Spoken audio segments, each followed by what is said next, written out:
దక్షిణాది రాష్ట్రాల గళాన్ని వినిపించేందుకు తెలంగాణ ముఖ్యమంత్రి రేవంత్ రెడ్డి కీలక అడుగు వేశారు. దక్షిణాది రాష్ట్రాల ఐక్యతను కాపాడుకోవాల్సిన అవసరం ఉందని ఆయన నొక్కి చెప్పారు.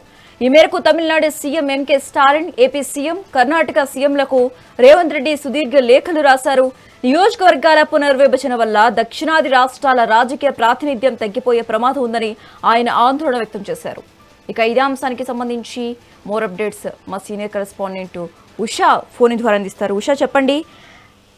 దక్షిణాది రాష్ట్రాల గళాన్ని వినిపించేందుకు తెలంగాణ ముఖ్యమంత్రి రేవంత్ రెడ్డి కీలక అడుగు వేసినట్లుగా తెలుస్తోంది. ఈ నేపథ్యంలోనే కొన్ని లేఖలు కూడా రాయటం జరిగింది. మరి ఈ లేఖపై ఇతర రాష్ట్రాలు స్పందించాయా? డీటెయిల్స్ ఏంటి? శశి, మహిళా బిల్లుకు ప్రతి ఒక్కరూ మద్దతిస్తారని సీఎం రేవంత్ రెడ్డి ఇప్పటికే చెప్పుకుంటూ వస్తున్నారు. లోక్సభ సీట్ల పెంపు విషయంలో భిన్నాభిప్రాయాలు ఉన్నాయనేసి ఇప్పటికే తెలుస్తుంది. ఈ మేరకు ప్రధాని మోదీని ఉద్దేశిస్తూ సీఎం రేవంత్ ఎక్స్ లో పోస్ట్ కూడా పెట్టడం కూడా మనం చూసుకోవచ్చు. లోక్సభ సీట్ల పెంపు విషయంలో అఖిలపక్ష భేటీతో చర్చించి నిర్ణయం తీసుకోవాలి. లోక్సభ సీట్ల పెంపు, మహిళా రిజర్వేషన్ల వేర్వేరే అనేది ప్రతి పౌరుడికి తెలుసు. అసెంబ్లీ సీట్లలో మహిళా రిజర్వేషన్లు అమలు చేస్తే దేశం మొత్తం ఆమోదిస్తుంది. అలా కాకుండా జనాభా ప్రాతిపదికన లోక్సభ సీట్లు పెంచాలని ఏదైతే భారతీయ జనతా పార్టీ భావిస్తోంది. కాబట్టి ఇటు దక్షిణాది అలాగే చిన్న రాష్ట్రాలకు ఈ విధానం వల్ల అన్యాయం చాలా వరకు కూడా జరుగుతుంది అన్న కోణంలోనే ప్రోరేట్ పద్ధతిలో ఈ అమలు చేయాలి అన్న కోణంలో కూడా సీఎం రేవంత్ రెడ్డి చెప్పుకుంటూ వస్తున్నారు. భవిష్యత్తులో దేశాన్ని బలహీనం చేస్తుంది, ఏ పార్టీకైనా జాతీయ ప్రయోజనాలే ముఖ్యం అని సీఎం కూడా పేర్కొన్న నేపథ్యం కూడా మనం చూసుకోవచ్చు. ఉత్తరాది రాష్ట్రాలు దేశానికి రాజకీయ రాజధానులు అయితే దక్షిణాది రాష్ట్రాలు ఆర్థిక రాజధానులుగా ఆయన ఈ లేఖలో ఏదైతే ఎక్స్ వేదికగా ప్రస్తావించిన విధానాన్ని కూడా మనం చూసుకోవచ్చు. డీలిమినేషన్ వల్ల అన్యాయం జరగకూడదు అన్న కోణంలోనే ఈ విధానాన్ని మొత్తాన్ని కూడా స్పష్టం చేశారు. దేశానికి అత్యధిక ఆదాయాన్ని, జిఎస్డిపిని అందిస్తున్న దక్షిణాది రాష్ట్రాలను డీలిమిటేషన్ పేరుతో శిక్షించడం దేశం మనుగడకే ప్రమాదకరమని రేవంత్ రెడ్డి కూడా హెచ్చరించారు. కేవలం జనాభా ప్రాతిపదికన సీట్లు పెంచడం వల్ల అభివృద్ధి చెందుతున్నటువంటి రాష్ట్రాలకు నష్టం జరుగుతుందని పేర్కొన్నారు. దేశంలో పెంచాలనుకుంటున్నటువంటి 273 అదనపు సీట్లలో 50% జనాభా ప్రాతిపదికన, మిగిలిన 50% ఆయా రాష్ట్రాల ఆర్థిక వృద్ధి రేటు ఆధారంగా కేటాయించాలని కూడా ఆయన ఈ సందర్భంగా పేర్కొన్నారు. ఈ అంశానికి సంబంధించి ఇతర రాష్ట్రాల ముఖ్యమంత్రుల మద్దతును కూడా కూడగట్టుకుంటున్నారు. ఇప్పటికే అటు తమిళనాడు ముఖ్యమంత్రిగా ఉన్నటువంటి స్టాలిన్ ఇప్పటికే ఈ అంశానికి సంబంధించి చాలా సీరియస్ అలిగేషన్స్ కూడా దక్షిణాది వైపు ఇవి ఇంప్లిమెంట్ చేసినట్టయితే ఖచ్చితంగా 1971 లాంటి తరహా తమిళనాడుని చూస్తారు అన్న కోణంలో కూడా ఆయన హెచ్చరించిన నేపథ్యం చూసుకోవచ్చు. అటు సిద్ధరామయ్యని కానీ మొత్తం దక్షిణాది వైపు ఉన్నటువంటి రాష్ట్రాల ఆయా సీఎంలతో కూడా ఇప్పటికే సంప్రదింపులు జరిపినట్టుగా కూడా తెలుస్తుంది. చూడాలి, అభివృద్ధి చెందుతున్నటువంటి దక్షిణాది రాష్ట్రాలకు అన్యాయం జరిగితే మాత్రం ఊరుకునేది లేదు అన్న కోణంలో కూడా ఈ లేఖలో సీఎం రేవంత్ రెడ్డి ప్రస్తావించడం కూడా మనం చూసుకోవచ్చు. మొత్తం దక్షిణాది ఐక్యతా విధానాన్ని ఇక్కడ చాటి చెప్పడంతో పాటు దక్షిణాది రాష్ట్రాల్లో పెరుగుతున్న ఆందోళనను, అలాగే రాజకీయ ప్రాతినిధ్యం తగ్గే ప్రమాదం కూడా ఉన్నది అన్న కోణంలో కూడా చెప్పుకుంటూ వచ్చారు. మొత్తం స్టాలిన్, ఇటు సీఎం రేవంత్ రెడ్డి మినహాయిస్తే మిగతా ఎవరు కూడా డీలిమిటేషన్ కి సంబంధించి ఎక్కడా కూడా ఏ సీఎం కూడా ఈ రేంజ్ లో ఏదైతే వ్యతిరేకతను అయితే చాటడం లేదనేసి తెలుస్తుంది. అటు ఉత్తరాదికి సంబంధించినటువంటి కాంగ్రెస్ కేడర్ మొత్తము కూడా ఈ అంశానికి సంబంధించి చాలా అనుకూలంగానే ఉంది. ఇటు ప్రతికూలంగా కేవలం దక్షిణాది రాష్ట్రాలకు సంబంధించినటువంటి సీఎంలే ఉన్నారు. ఇద్దరు మినహాయిస్తే మిగతా వారిని కూడా కూడగట్టుకొని రేపు జరగబోయేటటువంటి పార్లమెంట్ ప్రత్యేక సమావేశాల్లో ఈ అంశాన్ని తమ ఎంపీల ద్వారా గళం విప్పేలాగా కూడా చూస్తున్నారు. ఇవాళ సాయంత్రం కూడా సీఎం రేవంత్ రెడ్డి ఢిల్లీ పయనిస్తున్నారు కాబట్టి ఏఐసీసీ పెద్దలతో కూడా ఈ అంశానికి సంబంధించి పూర్తి స్థాయిలో ప్రోరేటా అలాగే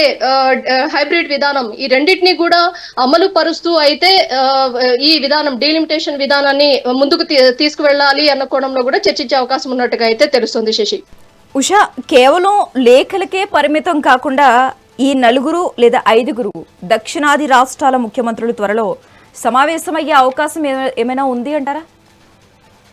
ఇప్పటికే చాలా సమయం తక్కువ ఉంది. రేపటి నుంచి కూడా పార్లమెంట్ ప్రత్యేక సమావేశాలు ఈ బిల్లుకి సంబంధించి ఏదైతే 131వ రాజ్యాంగ సవరణను అనుమతిస్తూ అఖిల పక్షాలన్నింటినీ కూడా రేపటి నుంచి పార్లమెంట్ ప్రత్యేక సెషన్స్ కి ఆహ్వానిస్తోంది. కాబట్టి ప్రత్యేక సెషన్స్ లో ఆయా రాష్ట్రాల సీఎంలు కూడా ఎంపీలు కూడా ప్రస్తావించే అవకాశం ఉంటుంది. ఈ అంశానికి సంబంధించి ఆయా రాష్ట్రాల సీఎంల పాటు దక్షిణాది వైపు ఉన్నటువంటి ఎంపీలకు ఏ మేరకు పార్లమెంటు సెషన్స్ లో మాట్లాడడానికి అవకాశం ఇస్తారు అనేది కూడా చాలా ఆసక్తికరంగా ఉందనేసి తెలుస్తుంది. ఏదైతే మహిళా రిజర్వేషన్ బిల్ అమలుకు సంబంధించి ఇటు ఏదైతే డీలిమిటేషన్ ప్రాతిపదికన తీసుకురావడం అనేది మాత్రము ఇది చాలా వరకు కూడా భారతీయ జనతా పార్టీ చేస్తున్నటువంటి కుట్రగానే ఇటు దక్షిణాది రాష్ట్రాల సీఎంలతో పాటు అటు అనలిస్టులు చాలా వరకు కూడా దీన్ని గగ్గోలు పెడుతున్న నేపథ్యమే కనిపిస్తుంది. చూడాలి మద్దతు ఏ మేరకు లభిస్తుంది.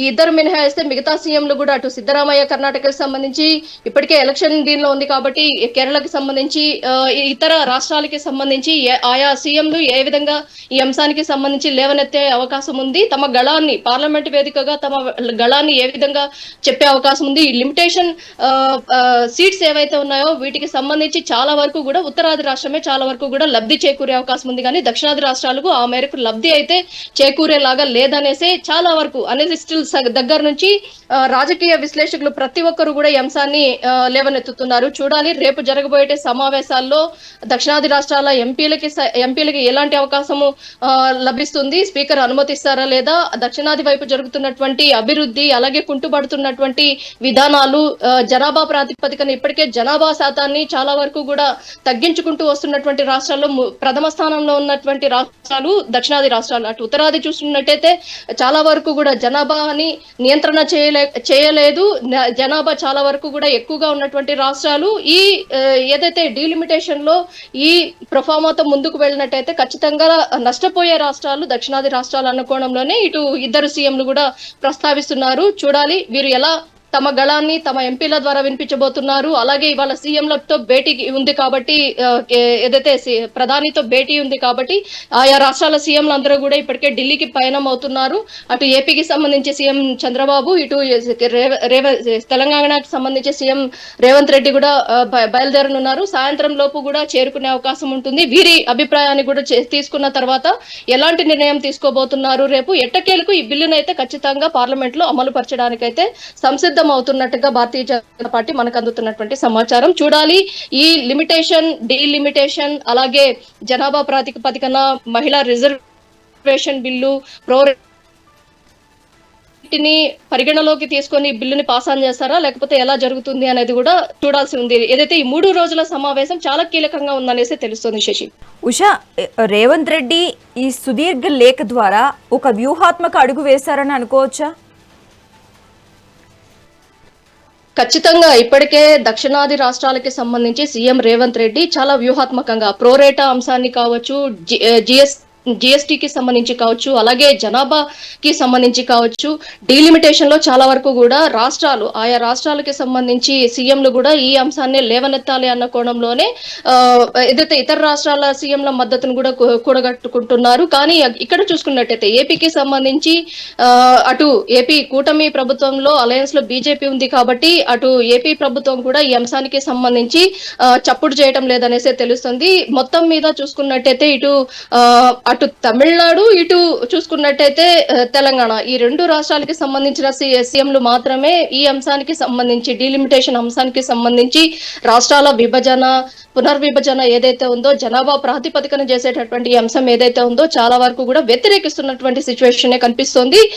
అటు చూసుకున్నట్టయితే ప్రోరేటాకి సంబంధించి దక్షిణాది రాష్ట్రాల నుంచి ఆర్థికంగా చాలా వరకు కూడా దేశానికి అభివృద్ధి అనేది జరుగుతోంది. ఏదైతే డీలిమిటేషన్ లో భాగంగా ఇస్తున్నటువంటి రిజర్వేషన్ అంశాలు ఏవైతే ఉన్నాయో అవి కూడా చాలా వరకు కూడా విరుద్ధంగా ఉన్నాయి. రాజ్యాంగ సవరణ అనేది రాష్ట్రాల జిఎస్టిపిని కూడా పరిగణలోకి తీసుకొని ఇవ్వాలి అన్న కోణంలో కూడా ఇటు ప్రస్తావిస్తున్నటువంటి అంశాన్ని అయితే చూసుకోవచ్చు. చూడాలి రేపు జరగబోయేటటువంటి సెషన్స్ లో ఇవాళ సీఎంలతో భేటీ కానున్నటువంటి ఎన్డీఏ కూటమి ఏదైతే ఉందో ఎన్డీఏ కూటమితో పాటు ఇటు ఏఐసిసి పెద్దలు కూడా సీఎం రేవంత్ రెడ్డిని కూడా కలవనున్నారు కాబట్టి చూడాలి. సీఎం రేవంత్ రెడ్డి ఏఐసిసి పెద్దలను కలవనున్నారు కాబట్టి రేపు జరగబోయేటటువంటి సెషన్స్ లో ఖచ్చితంగా ప్రధాన ప్రతిపక్షమైనటువంటి కాంగ్రెస్ పార్టీ ఈ అంశానికి సంబంధించి చాలా వరకు కూడా వ్యతిరేకత చెప్పే అవకాశం ఉన్నట్టుగా అయితే తెలుస్తుంది. అటు ఉత్తరాదిని వదిలేస్తే దక్షిణాదిని మాత్రం చాలా వరకు కూడా ఇది నష్టపోయే ఛాన్సెస్ ఎక్కువగా ఉన్నాయి కాబట్టి సీఎంలు ఈ విషయాన్ని చాలా వరకు కూడా హైలైట్ చేస్తూ చెప్తున్నటువంటి అంశాన్ని కూడా ఇక్కడ చూసుకోవచ్చు. Shashi, okay, right, thanks for the updates Usha.